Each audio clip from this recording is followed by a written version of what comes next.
नमस्कार, आप सभी का स्वागत है टीवी 7 भारत पर। मैं हूं आपके साथ अंकुर गोस्वामी। आप सभी का स्वागत करता हूं टीवी 7 भारत के इस बेहतरीन पेशकश में। तो ज्यादा वक्त जाया ना करते हुए सीधे बढ़ेंगे मुद्दे की तरफ। आपको बता दें कि इस वक्त राम मंदिर ट्रस्ट के बैठक से एक बड़ी बात जो है वो लगातार निकल कर आ रही है। शुरुआत में जब ये बैठक होने की बात हुई थी तो ये निकल कर आया था कि जितनी भी सारी चीजें हैं, आज बड़ा फैसला राम मंदिर ट्रस्ट का जो है वो निकल सकता है। आज बड़ा फैसला राम मंदिर ट्रस्ट के बैठक में निकल सकता है। और अगर सूत्रों की माने तो यहां पर बताया जा रहा है कि चंपत राय के इस्तीफे को मंजूरी दे दी गई है। आपको बेशक इसकी प्रक्रिया जाननी हो तो हम आपको बता दें कि यहां पर अगर किसी को ट्रस्ट में अगर इस्तीफा देना है, उस इस्तीफे की मंजूरी लेनी है, तो कम से कम 2/3 लोगों का जो मंजूरी है वो होना चाहिए। लेकिन यहां पर 2/3 लोगों की मंजूरी मिलने के बाद अगर सूत्रों के हवाले आई खबर सही है तो 2/3 जो लोग हैं उनकी मंजूरी के बाद यहां पर चंपत राय के इस्तीफे को स्वीकार किया गया होगा। उसके बाद आपको बताएं कि अनिल मिश्रा को भी अपने पद से हटा दिया गया है। लगातार ये बड़ी खबर हम आपको बता रहे हैं, आप तक पहुंचा रहे हैं। और अभी कुछ ही समय में यहां पर राम मंदिर ट्रस्ट बैठक की प्रेस कॉन्फ्रेंस भी हो सकती है, जिसमें बैठक में क्या क्या हुआ, क्या बातें हुई, क्या निष्कर्ष निकला, उस पर सीधे सीधे फैसला जो है वो लेके जाया जाएगा। लगातार ये बड़ी खबर हमने आपको बताई है। अब यहां पर चंपत राय की जगह कौन लेगा, ये एकाएक कर सवाल बनते जा रहा था। यहाँ पर ट्रस्ट में इतने लोगों के नाम जो निकले हैं, अब उसकी जगह कौन आएगा, ये लगातार सवाल बनता जा रहा था। ये अपने आप में बहुत ज़्यादा चिंतन का, गहन चिंतन का ये जो था विषय था। उसमें ये भी कहा जा रहा है कि अब राम मंदिर ट्रस्ट में जो है बड़ा फैसला आ चुका है। अब चंपत राय की जगह लेंगे बजरंग बांगड़ा। आपको बता दें कि यहाँ पर चंपत राय की जगह लेने वाले भी शामिल हो चुके हैं। ये लगातार बड़ी खबर हमने आपको बताई है। बजरंग लाल बांगड़ा बन सकते हैं नए महासचिव। ये जो खबर है ये अपने आप में काफी ज्यादा महत्वपूर्ण है। सोचिए, राम मंदिर ट्रस्ट की बैठक दोपहर 3 बजे से चलती आ रही है। ये तस्वीरें हम आपको उस गेस्ट हाउस की दिखा रहे हैं जहां पर जो है लगातार ये बैठक चलती आ रही है। लगातार ये बैठक अभी भी जारी है, जो कि बताया गया था कि 5 बजे तक ये बैठक चलेगी, लेकिन ये बैठक अभी भी जारी है। तो ये मुद्दा कितना ज़्यादा संवेदनशील होगा ये अच्छे से समझा जा सकता है। और ये सारी चीज़ें भी कही जा सकती है कि आज के समय में राम मंदिर जो विवाद चल रहा है वो कहीं ना कहीं भक्तों की आस्था को उसने अमूमन ठेस पहुंचाई है।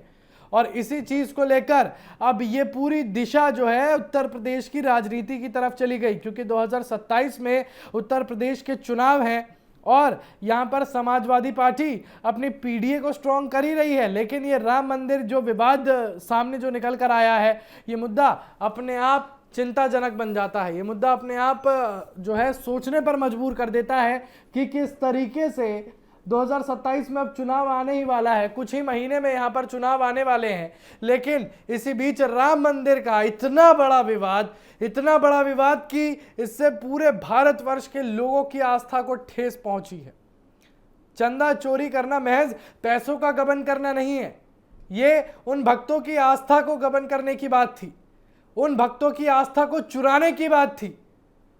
वहां पर लोग चंदा इसलिए देकर जाते थे कि रामलला का जो मंदिर बना है, इतने मशक्कत से एक एक ईंट ये बताती है कि कितनी मशक्कत लगी थी राम मंदिर बनवाने में। बाबरी मस्जिद और राम मंदिर का विवाद तो आप सभी को याद होगा। लगातार जो है कोर्ट में तारीखें चलती रहीं। उसके बाद राम मंदिर बनाने का जो ये ऐतिहासिक फैसला था, उसी को लेकर यहाँ पर भक्तों में काफ़ी ज़्यादा खुशी का माहौल था। यहाँ पर भक्तों में काफ़ी ज़्यादा जो है खुशी की लहर थी। और लगातार जो वो भक्त लोग हैं जो श्रद्धा में लीन होकर आते हैं राम मंदिर में अपने रामलला के दर्शन करने, उन्होंने चंदा चढ़ाया और उसी चंदा को जो है कुछ लोगों ने चुरा लिया, गायब कर दिया। तो उन लोगों ने सिर्फ पैसे गायब नहीं किए बल्कि आस्था को भी गायब किया। और इसी आस्था को ठेस पहुंचाने के बाद यहां पर राम मंदिर ट्रस्ट की बड़ी बैठक होती है। आपको बता दें कि गोपाल राव भी उस बैठक में बैठने की कोशिश कर देते हैं, लेकिन उनको यह बोलकर बाहर निकाल दिया जाता है कि आप इस ट्रस्ट के हिस्से नहीं हैं। यानी यह कह दिया जाता है सीधे सीधे कि जितनी भी यहां पर चीजें हैं अब काफ़ी ज़्यादा संवेदनशील बनती जा रही हैं। यहाँ पर समाजवादी पार्टी लगातार एक ही बात पर जो है भाजपा को टोकती आ रही थी कि भाजपा इस पर कोई बड़ा एक्शन नहीं ले रही है, लेकिन अब यहाँ पर जो है सब कुछ बदलता हुआ आ रहा है। इसी पर ज़्यादा बहस करने के लिए हमारे साथ जुड़ी है हमारी सहयोगी रितिका अवाना और हमारे सहयोगी और वरिष्ठ पत्रकार कृष्णकांत चौधरी जी। लेकिन यहाँ पर रितिका देखिए, जिस तरीके की चीज़ें यहाँ पर देखने को मिल रही है, चंपत राय के इस्तीफे की बात आ रही है, अनिल मिश्रा है उनको भी अपने पद से हटा दिया गया है, यहाँ पर गोविंद राव बैठने की जो है बैठक में कोशिश करते हैं लेकिन वो बैठ नहीं पाते। ये सारी चीज़ें अपने आप में ये बयां कर रही है कि आज का दिन एक ऐतिहासिक दिन हो सकता है। क्यों? बिल्कुल अंकुर, देखिए आज का दिन ऐतिहासिक इसलिए भी हो जाता है क्योंकि राम मंदिर के तो जो भक्त हैं उनको ट्रस्ट से जो जिस तरह के देखिए उम्मीद थी, वो उम्मीद पर आज ट्रस्ट की जो बैठक हो रही है। अब देखा जाएगा कि जो प्रेस कॉन्फ्रेंस अंकुर आज होगी, उस प्रेस कॉन्फ्रेंस में क्या कुछ चीजें ट्रस्ट की तरफ से कही जाती हैं। और ऐसे में देखिए ट्रस्ट से जो विश्वास है वो भी जनता का कहीं डगमगाया है, तो अब ट्रस्ट पे जिम्मेदारी भी अंकुर बन जाती है कि उस भरोसे को कायम रख पाए। और साथ ही गोपाल राव की आपने बात करी, तो गोपाल राव को बाहर निकाल दिया गया, यानी उनको अनुमति नहीं दी गई अंदर जाने की। तो इसमें भी बड़े सवाल खड़े होते हैं कि आखिर गोपाल राव को अंदर जाने की अनुमति क्यों नहीं मिली। ऐसे में भी देखिए चंपत राय की अगर बात करें तो लगातार जब से चंदय का मामला सामने आया, चंपत राय भी लगातार सुर्खियों में बने रहे और चंपत राय का इस्तीफा भी देखिए अंकुर स्वीकार कर लिया गया है। तो अपने आप में कहा जा सकता है कि ट्रस्ट भी अपने आप को सेफ करके कहीं ना कहीं चल रहा है, या फिर अपने आप को सेफ जोन में अंकुर लेकर ट्रस्ट चल रहा है। लेकिन कृष्णकांत जी, मेरा सवाल आपसे है कि अगर सूत्रों की मान रहे हैं और चंपत राय ने सचमुच में इस्तीफा दे दिया है, तो क्या ये एक बड़ा फेरबदल हो सकता है राम मंदिर ट्रस्ट में? अंकुर, आपने बिल्कुल सही बात कही है। सबसे बड़ा सवाल यह है कि ट्रस्ट एक अंग्रेजी का वर्ड है जिसका मतलब ही होता है कि विश्वास। और जो राम जन्मभूमि ट्रस्ट था उस पर जो विश्वास डगमगाया था, जो चंदा चोरी के आरोप लगे थे, उसको एक तरह से धोने का प्रयास किया गया है ट्रस्ट को। लेकिन चीज़ें यही नहीं खत्म हो रही है कि चंपत राय हटा दिए गए हैं, अनिल मिश्रा हटा दिए गए हैं, बल्कि अब जो आगे की चुनौतियां हैं वो काफ़ी गंभीर है।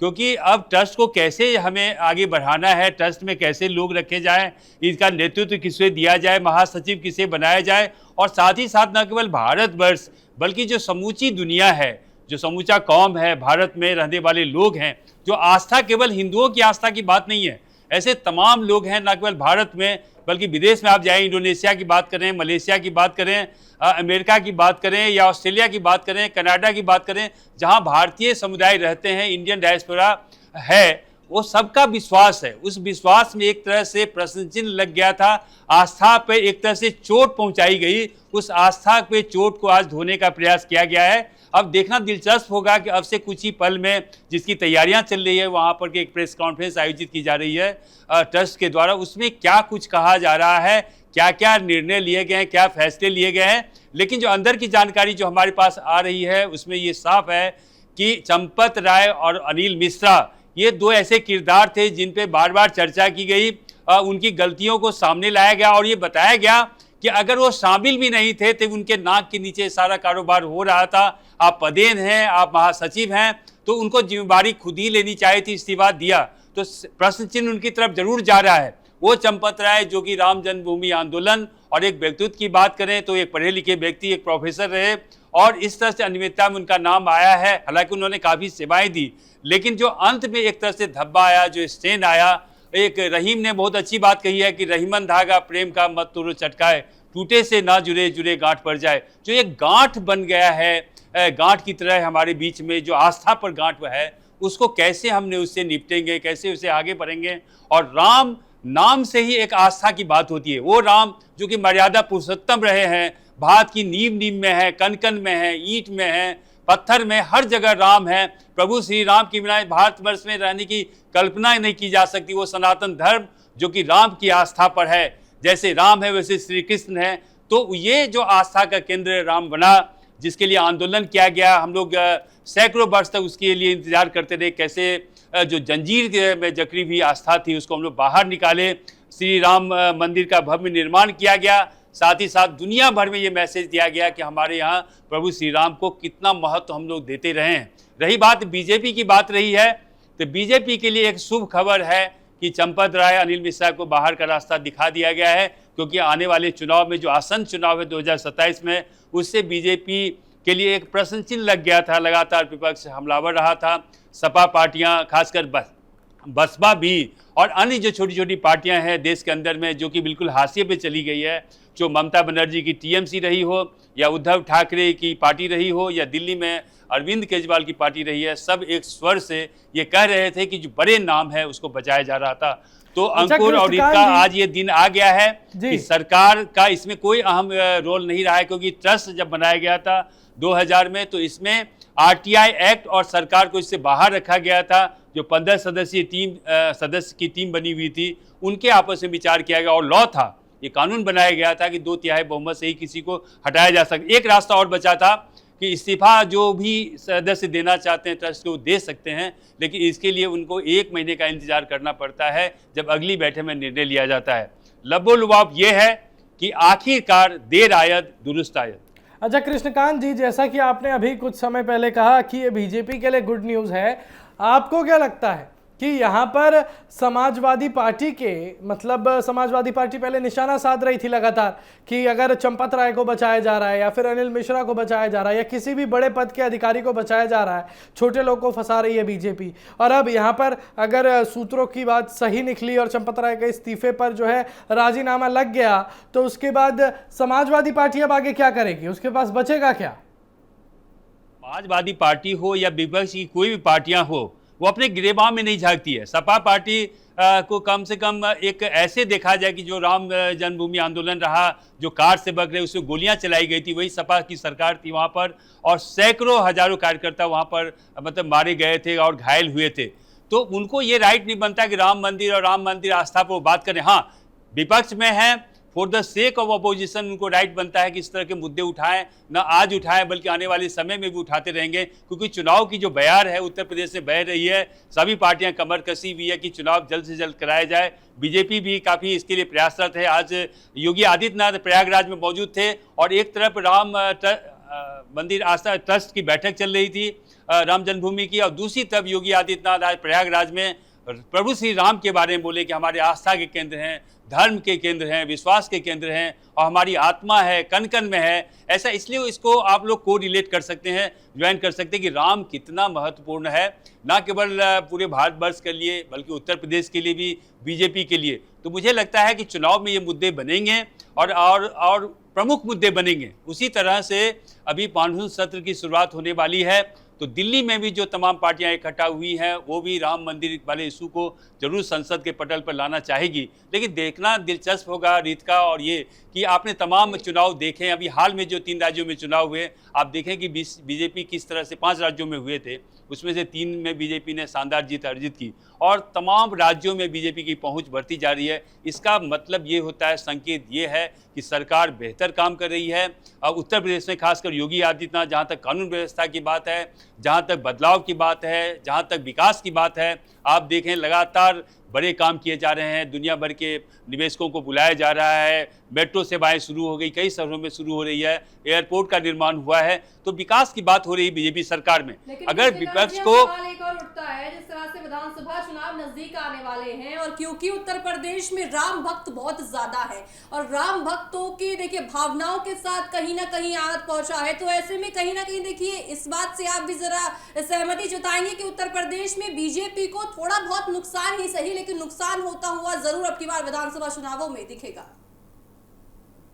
क्योंकि जब धब्बा लगता है, कोई आरोप लगते हैं, तो निश्चित रूप से लगता है कि जो विश्वास है लोगों का, खासकर जो आम जनता का विश्वास है, वो डगमगाता हुआ दिखता है। लेकिन जो कार्डर्स होते हैं, जो बीजेपी के कार्डर्स हैं या संघ के राह पे चलने वाले लोग हैं, वो निश्चित रूप से उसको करते। जब वोट देने की बात आती है तो जो मतदाता है खासकर बीजेपी की, वो तमाम बातों भुलाकर वोट देते हैं। हाँ, लेकिन आस्था पे चोट पहुंची है, इसमें कोई संदेह नहीं है। इस बात के लिए उत्तरदायी ये हैं और उस पर आज किया गया है। और सिर्फ इस्तीफा देने और लेने से काम खत्म नहीं हो रहा है, बल्कि ट्रस्ट को पारदर्शी बनाना होगा, ट्रांसपेरेंट बनाना होगा। और जो लेन देन का मामला है, जो खासकर चढ़ावा आ रहा है या लोग दान में दे रहे हैं, उसकी पारदर्शिता बनानी होगी। लोगों को बताना होगा कि ये हो एक रख रखाव हो, वो दिन प्रतिदिन का हो या महीने का हो या साल भर का हो, लेकिन बिल्कुल अच्छे से रखी जाए, तब जाके लोगों में विश्वास उठेगा। और इसमें कोई दो राय नहीं है कि चोरी हुई है, लेन देन हुआ है और हेर फेर की गई है। और इसमें कौन कौन से शामिल लोग, अभी एसआईटी का गठन हुआ, जांच चल रही है, वो आने वाले समय में और भी खुलासे होते रहेंगे। अब देखना दिलचस्प होगा कि चंपत राय की भूमिका जो रही है वो किस तरह की रही है। क्या उनके आदेश के अनुसार किया गया, इस तरह के घोटाले किए गए, या चंपत राय के इशारों पर किए गए, उनका नाम नहीं आ पाया। तो विपक्ष का एक बात मानना हमें जरूरी है कि अगर वो आरोप लगा रहे हैं कि चंपत राय की भूमिका संदिग्ध है, तो संदिग्ध बिल्कुल दिख रही है कि संदिग्ध है, क्योंकि ये तमाम तरह की बातें आ रही है, रिपोर्ट खुल के आ रही है और दबे मुंह से भी लोग कह रहे हैं कि चंपत राय की इसकी भूमिका थी, अनिल मिश्रा की भूमिका थी। और एक तरह से चेन बना हुआ था कि कैसे लूट किया जा रहा था। ये सिर्फ पैसों की लूट नहीं थी, बल्कि आस्था की लूट थी। मुझे लगता है कि इससे बीजेपी भी सबक लेगी, संघ भी सबक लेगी, और जो राम मंदिर ट्रस्ट है, इस तरह से देश में कई और ट्रस्ट हैं, इस तरह के घोटाले भी हुए हैं, तो उस पर वो काम करेंगे। मुझे लगता है कि आने वाला जो समय है, खासकर अभी 7 दिन 8 दिन जो आने वाला समय है, उसमें सबसे बड़ी बात ये होगी कि किसको महासचिव बनाया जा रहा है, किसको अंदर लाया जा रहा है और किसको बाहर दिखाया जा रहा है। हो सकता है कि ये जो पदेन सदस्य है इसमें कोई और भी इसमें शामिल हो, ये बात अभी बाहर निकल के नहीं आई है। तो थोड़ा हम और इंतजार करते हैं कि प्रेस कॉन्फ्रेंस में कौन सी बातें सामने आती है। जी कृष्णकांत जी, एक सवाल है और उठता है, क्योंकि देखिए अब भी एक जिम्मेदारी दी जा रही है बजरंग बांगड़ को, तो इस तरह से देखिए एक जिम्मेदारी पद पर बैठाया जा रहा है। आखिर क्यों उनको इतनी बड़ी जिम्मेदारी दी जा रही है, क्या कुछ उनका हिस्ट्री रही है? क्योंकि देखिए अब की बार जिस तरह से ट्रस्ट पर पूरी तरह से देखिए जनता का भरोसा उठ गया है, तो ऐसे में बजरंग के ऊपर भी बड़ी जिम्मेदारी बन जाती है, और उनको क्यों इतनी बड़ी जिम्मेदारी दी गई है कृष्णकांत जी? मीडिया में कहीं कहीं रिपोर्ट ऐसी आई है कि उनको जिम्मेदारी दी जा सकती है, लेकिन सवाल ये उठता है कि इतना बड़ा काम अभी हुआ है, चंपत राय, उन पे भी विश्वास जताया गया था, उनको भी जिम्मेदारी दी गई थी। जब 80 के दशक में वो आए थे, संघ में आए थे, तो महत्वपूर्ण जिम्मेदारी दी गई थी और उन्होंने अच्छा काम भी किया। ऐसा नहीं कि राम मंदिर जन्मभूमि न्यास के लिए या आंदोलन के लिए या उसकी भूमिका में उनकी मतलब रोल उनका बेहतर रहा था, अच्छा काम किया, लेकिन कहीं किसी मोड़ पर आकर वो गलती कर बैठे हैं या उनसे गलती हुई है तो सवाल उठ खड़े हुए। तो एक विश्वसनीयता का सवाल है, एक क्रेडिबिलिटी का सवाल है, और ऐसे सवाल हैं जिससे हम बच नहीं सकते। मुझे लगता है कि विश्वास कायम रखने के लिए एक अच्छे व्यक्तित्व की तलाश है, ऐसे व्यक्ति की तलाश है जिस पे लोग भरोसा कर सकें और ये उम्मीद कर सकें कि आने वाले समय में ये ट्रस्ट बिल्कुल एक ट्रांसपेरेंट रूप में काम करता रहेगा। और ट्रस्ट में जो खासकर जो कारोबार है, उसका जो लेन देन का कारोबार है, रख रखाव का कारोबार है, उसको सही से रखा जाए, तभी जाकर लोगों में जो एक आस्था पे जो एक धक्का लगा है, एक धब्बा लगा है, वो खत्म हो पाएगा। लेकिन कृष्णकांत जी, चलिए अब आगे क्या होगा, चंपत राय की जगह कौन लेंगे ये तो वक्त बताएगा। लेकिन अभी जो प्रेस कॉन्फ्रेंस होने वाली है और ये जो राम मंदिर का मुद्दा चल रहा है, इसमें आस्था के बीच में कहीं ना कहीं से जातिवाद की आवाज़ भी सुनाई दे रही है। चाहे टिन्नू यादव की बात करें, चंपत राय की बात करें, कहीं ना कहीं उत्तर प्रदेश के इस सब बड़े और संवेदनशील मुद्दे को जातिवाद की तरफ घुमाया जा रहा है। क्यों, आपको क्या लगता है? अंकुर बिल्कुल सही बात कही, क्योंकि आज की बात नहीं है ये। भारतवर्ष, आपने जब इतिहास पढ़ा होगा, हम लोग लगभग 1000 साल गुलाम रहे। इतिहास हमें बताता है कि हम लोग गुलामी की जंजीरों से बाहर नहीं निकल पा रहे थे, क्योंकि हम लोग यूनाइटेड नहीं थे, हम लोग अलग अलग थे, खंडित थे, हमारे कितने रियासतें थी यहाँ पर।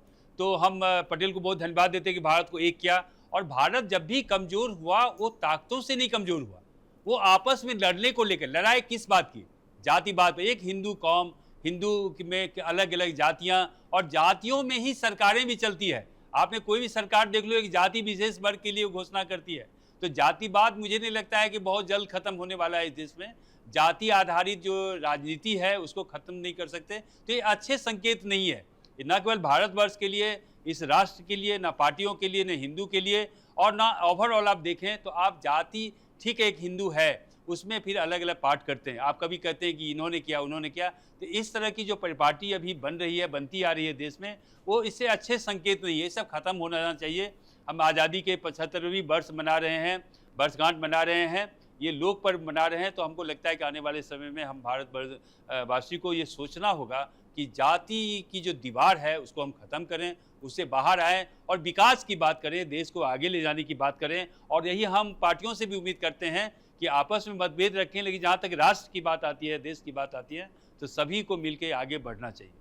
लेकिन क्या कृष्णकांत जी आपको नहीं लगता जिस तरीके से राम मंदिर का विवाद विरोधियों ने उठाया, विरोधी दल जितने भी हैं, समाजवादी पार्टी का, आपने कांग्रेस का जिक्र किया, आपने आम आदमी पार्टी का जिक्र किया, इन सारी पार्टियों ने ये जो मुद्दा उठाया है वो अंतर्राष्ट्रीय स्तर तक पहुंचता हुआ भी नजर आया है, तो क्या इससे भारत की एक गलत छवि नहीं पहुंचेगी?